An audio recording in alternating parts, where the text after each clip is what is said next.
O que que acontece? A gente sabe que, na teoria, proteína e gordura não tem carboidrato, a gente não conta. Mas tem um limite. Se a gente ultrapassa esse limite, horas depois, a proteína vai virar carboidrato. E a gordura também. Então, a gente tem que contabilizar essa proteína extra, que muitas vezes os pacientes não fazem.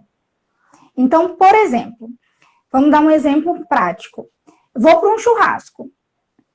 100 gramas de carne não conta o carboidrato. Só que eu não vou comer só isso num churrasco. Normalmente a gente come bem mais que isso. E essa proteína, 3, 4 horas depois, ela vai virar carboidrato, vai virar açúcar, né? No meu sangue vai subir a minha glicemia. Então a gente precisa fazer uma dose extra para essa carne, que vai virar açúcar no meu sangue.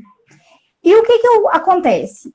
Ninguém faz. Assim, ninguém não, né? A maioria das pessoas não fazem porque falam, é trabalhoso, tem que medir 2 horas depois.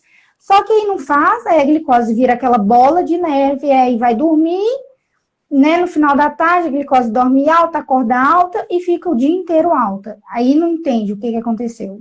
E fala assim, mas carne não tem carboidrato, por isso que eu não vou aplicar insulina. Só que não tem, a gente não toma para uma certa quantidade. Acima dessa quantidade, a gente precisa.